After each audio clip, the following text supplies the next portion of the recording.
Michel, Michel is, among other things, the founder and founding editor of Zone Books, one of the most exciting, which continues to be one of the most exciting intellectually oriented presses in the English language. He also recently created a project called Cette France-là, which he's going to talk a little bit about, I think, today. He lives in Paris. He's trained as a philosopher, and he also teaches every now and then at the École Normale.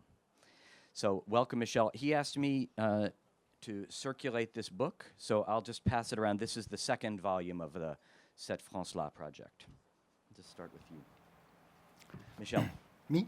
Thank you.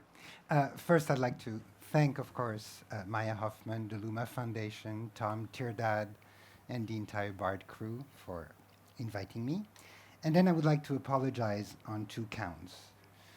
First, apologies, I'm probably the only person who has absolutely no image to offer, so pretty sad and pathetic. As some kind of a guilty afterthought, I decided to circulate the book on which this talk will be based, so at least there's some images in there, so that's something. And the other reason for my apologies is the fact that Ariella started with a rather hopeful keynote, and my story is not that hopeful. So I was heartened for a few minutes by Sandy, thinking that, you know, she's going to tell a story as depressing as mine, but unfortunately she had this nice story at the end, so there I am. Indeed, what I'm going to talk about, I mean, the question I'm going to try to ask and start to answer is this. Why is it that xenophobia, or to put it more precisely, the problem of immigration, has become the main cement of the European Union, at least at the level of government? Why is it that this problem of immigration is something that pretty much all European governments can accept as a fact and treat as a priority in terms of dealing with it, and dealing with it often in a rather brutal way? So, of course, one possible answer would be that, well, there is a major immigration problem in Europe, right? But if you actually look at the facts, in terms of demographics, in terms of economics, you realize that there is not much of a problem of immigration for Europe. I mean, part of that research is in the book that is circulating right now. And since I have limited time, I won't go into the details of why immigration is not a demographic or an economic problem. But since I had to do all that research, or at least review all the existing research on that, I would be very happy to bore you with all the numbers after my talk, if any of you is interested, since, you know, it was pretty tedious work to do. I would love you to share my pain, and so I'd be happy to tell you. But so you can't find an objective problem with immigration. So another possibility would be, well, then I guess foreigners are just treated as the scapegoats for problems that they have very little to do with. And that seems to me a rather plausible explanation, but it immediately raises 2 questions. The first question is why? Why is it that the European Union needs to turn foreigners into scapegoats? Why, especially, you know, after 1989, after the victory of liberal democracy in the Cold War, why is it that scapegoating foreigners would be something convenient to do for European governments 20 years later? First question. And second question, which deals with the issue of universalism, is how do they manage to justify turning foreigners into scapegoats, considering that, after all, Europe and the unity of Europe from 1945 on was based on a never again principle. And that never again meant 2 different things at 2 different times. I mean, after 1945, never again mostly meant never again war in Europe.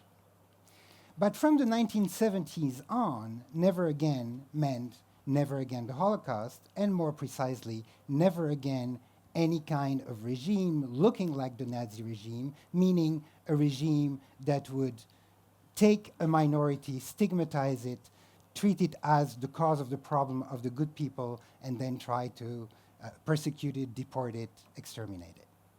So with that in mind, and that being that kind of moral obligation that Europe should be morally at least all about warding that off forever, how do you reconcile that with the increasing and increasingly overt xenophobic policies in Europe? After all, just to give a quick example, because my time is ticking, until yesterday, in the last 6 months, the revolving presidency of the European Union was the Hungarian government, which is really the best imitation one can have in Europe of a sort of 1930s fascist type of government. And nobody thought of excluding Hungary from the European Union, as far as I know. And Hungary is not an exception. I mean, you have openly xenophobic parties in power in Italy and supporting the governments in Denmark, in Holland, and other places too.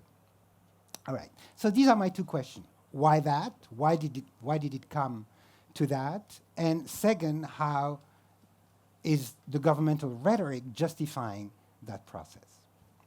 So as far as the first question, why did it become that way?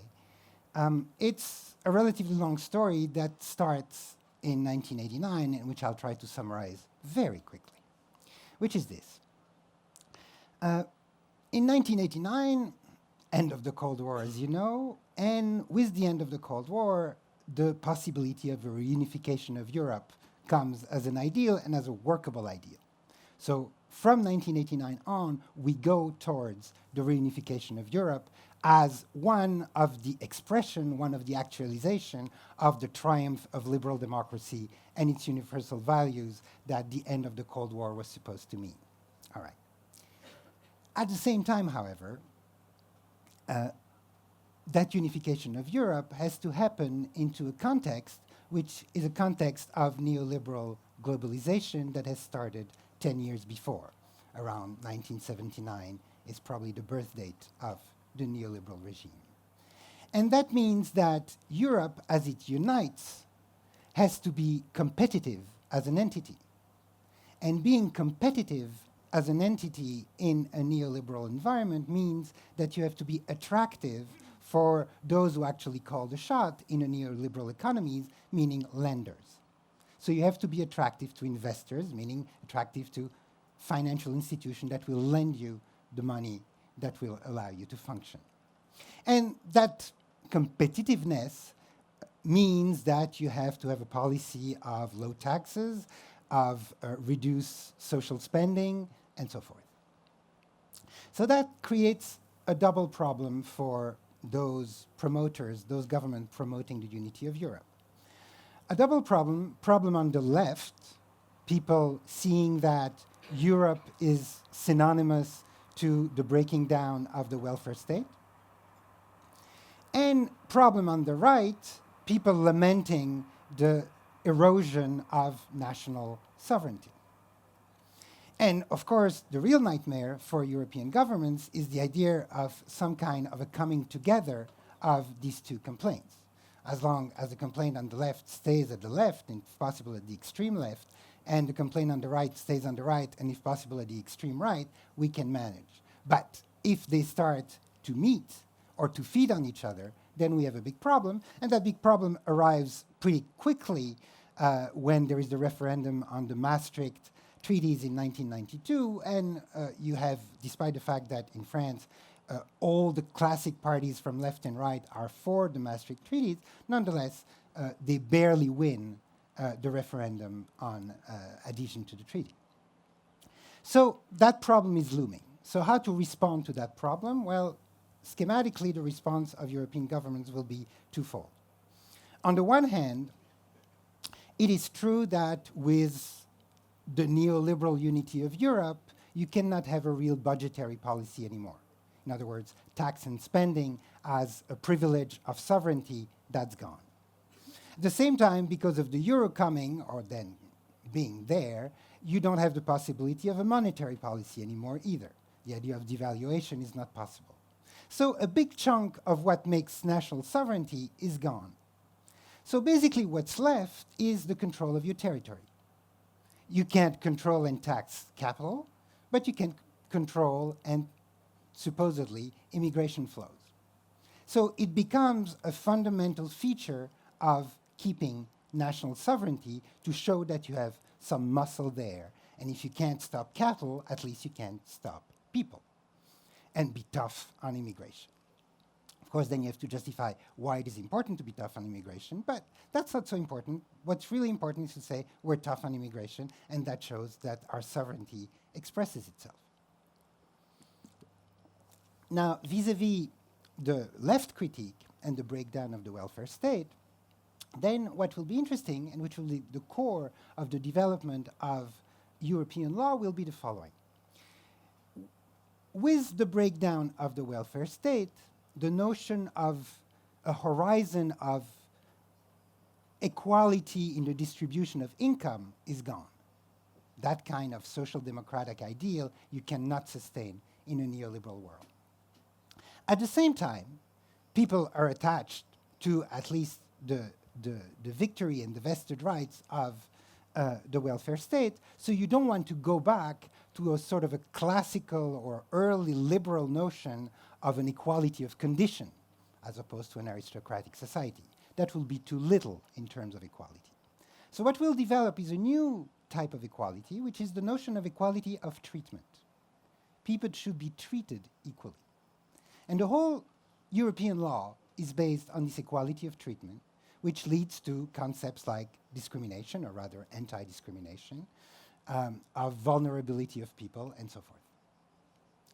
And so the idea with that reform of what equality means is that, yes, you're going to have to drop the big social programs that used to be negotiated between the representative of labor on one hand and the representative of capital on the other, with the state as an arbiter. That kind of Keynesian and Fordist approach has to be dropped, but you will replace it by a boosting, by a promotion of individual rights.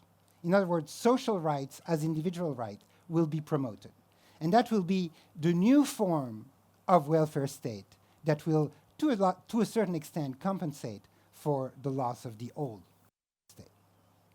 So that's the compromise that European governments thought they could work with, right?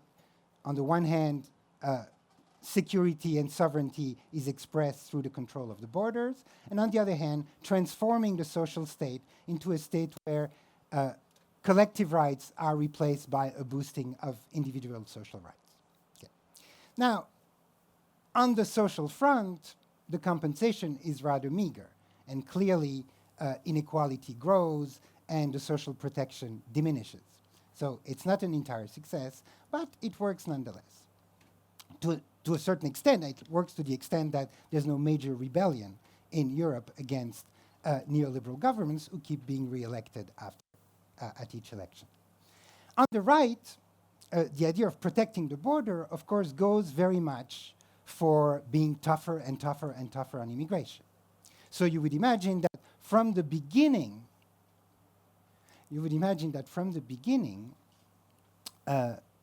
this idea of making foreigners into scapegoats, or rather into the symbol that national sovereignty is still alive and well, would work.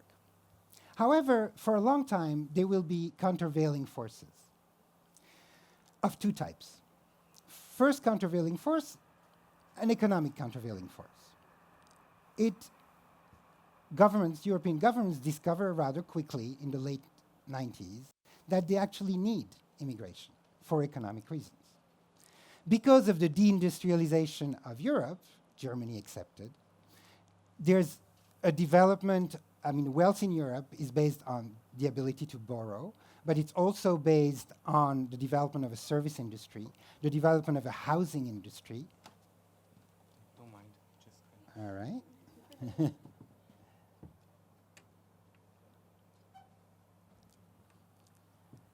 And so there is a large demand and also a development of a high technology industry where you also need a lot of foreign labor. So you need foreign labor both in the lower part of the economy and in the higher part of the economy. So that creates a little bit of a contradiction for European governments because on the one hand, they want to show that they're tough on immigration, but on the other hand, they also need immigration for economic reasons. Moreover, the development of the anti-discrimination law, even though it is mainly aimed at people belonging to Europe, European citizens, will nevertheless, if you start to have an anti-discrimination legislation, benefit foreigners who are not from the European Union. And indeed, by 1999, you have an EU program which is called the Tampere program from the city in Finland where it was decided, which is rather open when it comes to immigration and when it comes to giving rights to people who are not citizens of Europe. So, both for economic reasons and because of the progress of this anti-discrimination law, you have a real countervailing force to being tough on immigration to show your sovereignty. Which means that by 1999, you have this idea that maybe, compared to what we have now, to paraphrase a sentence that I shouldn't paraphrase in this context, another kind of neoliberalism was possible. However, it didn't happen. It didn't happen, the question is why. Well, 3 events. 4 will explain why the being tough on immigration came back to the forefront and with a vengeance. The first one, of course, is September 11 and the phobia of immigration leading to terrorism that comes with it. However, even after 2001, governments still very much needed immigration, whether in England, in Spain, in Italy, in France, it was never conducted really, but even in Germany there was an opening. So all over Europe there was this need of immigration. So how are you going to balance this idea of really being tough on security and security at the borders to prevent terrorists from coming in and at the same time bringing migrants in? Well, by the development of a new rhetoric, which was in fact probably invented by Tony Blair in 1997-98, but then taken up by all the other European governments, which was the idea that there were 2 types of foreigners. There were the good foreigners, who came because they really wanted to work, they wanted to contribute to the wealth of the United Kingdom and then the rest of Europe, and they were really nice people and we should greet them, and the fact that we greeted them showed that globalization was on its way, and globalization brought with it diversity and integration and multiculturalism and all these nice things. But on the other hand, there were bad foreigners, the fake asylum seekers, and pretty much all asylum seekers were fake asylum seekers, who at least try to come to Europe in order to benefit and to abuse the social laws of Europe, and what worse, came to commit horrible crimes. So that was the way of keeping both ends working by making a difference between the good and the bad foreigners.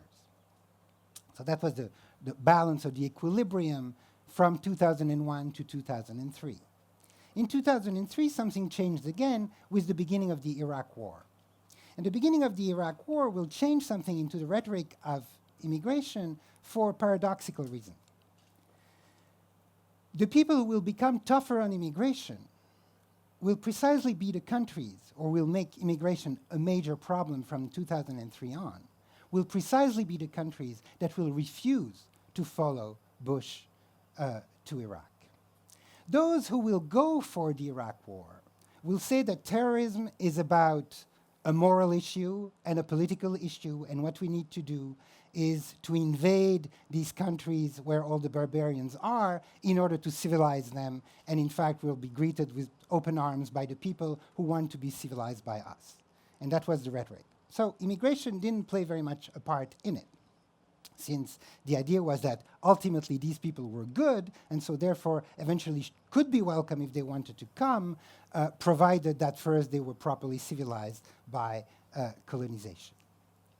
Those who were against that, the famous discourse of Dominique de Villepin at the UN, said 2 things. They said, on the one hand, it's not by colonizing someone that you're going to bring democracy. We, Europeans, tried it, didn't work so well, and now we don't do that anymore, and you shouldn't do it either. On the other hand, if you really want to be serious about preventing terrorism and all that, what you have to do is, of course, not invade countries where you're going to foment more terrorism. What you have to do is to police the borders properly. And so it's, in fact, from France and Germany that the idea of making immigration a major issue in terms of protection and security will come much more than from Britain and Spain at the time before they turned socialist. However, the French, the old Europe will win, so to speak.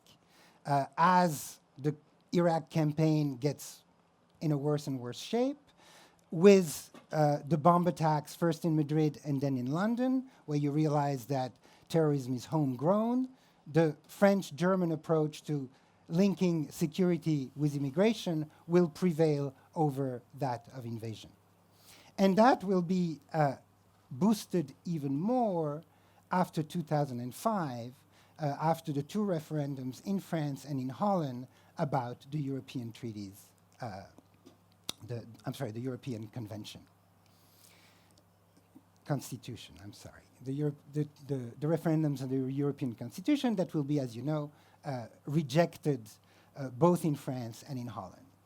And then what happens in 2005 is that European governments realize that what had been their nightmare since 1989 is coming true.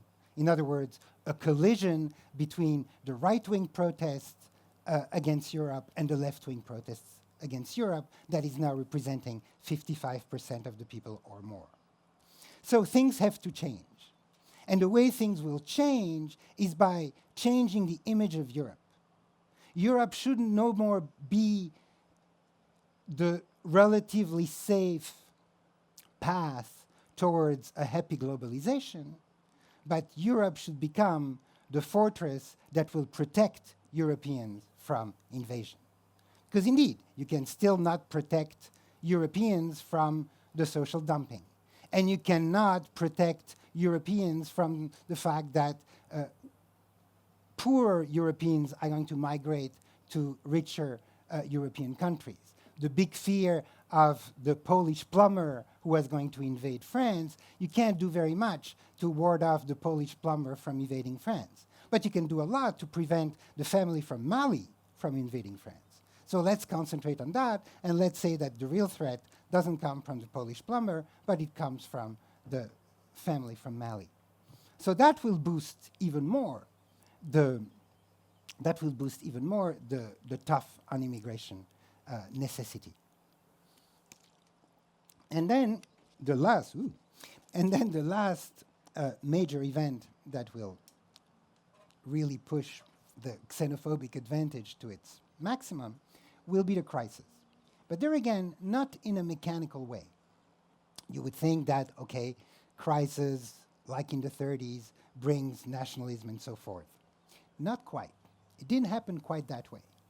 What happened was that when the crisis broke in 2008, most European governments, Sarkozy among one of the most adamant among them, said, well, with this crisis, what this crisis shows is that we have to end this dictatorship of financial market.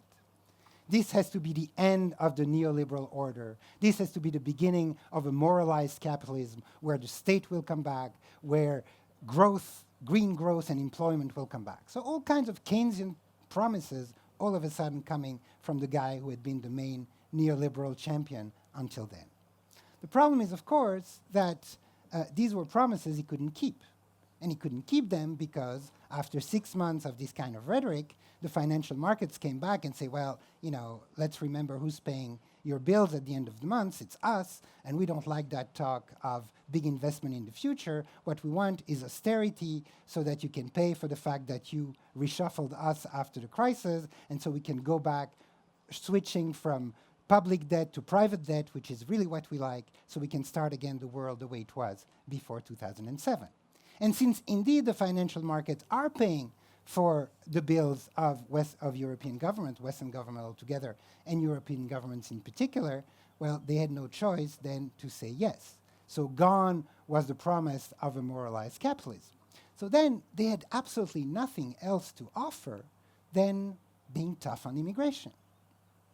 And so it came back with a vengeance. But this time, you really had to push the envelope. You had to push the envelope because, on the one hand, they were losing ground and losing popularity because of the crisis and the effect of the crisis, both on the left and on the right. So since they could not regain, because of the financial market, their electorate on the left, they decided to go all the way on the right.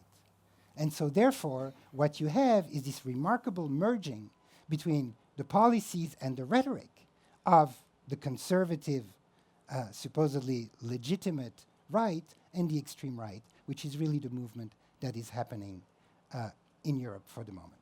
So that's the answer to the first question. Now, in 5 minutes and 25 seconds, the answer to the second question is, how do you reconcile that with the never again, with the claims that you make about being not only respectful of universal values, the universal values of liberal democracy, but the champion of it, sometimes even exporting it when it's absolutely necessary.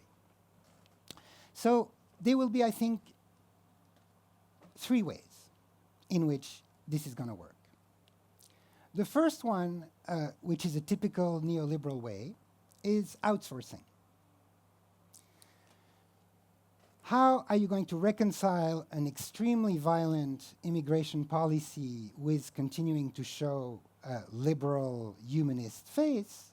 Well, basically by outsourcing the rougher parts of your immigration policy. Hence the fact that the European Union has financed detention camps for asylum seekers, for immigrants that have been expelled all over the borders of Europe. Libya, of course, until recently, was one of the main countries that was living off the funds from the European Union, that was giving plenty of money in order to build these detention camps for immigrants that had been expelled or people who were trying to migrate to Europe and who had been detained by the Libyan police. In fact, one remarkable point about that is that in the campaign, the current campaign now of NATO against Libya, while they're bombing pretty much all the forces of Gaddafi, there's one type of military force that they have never bombed, and that is the Libyan Navy.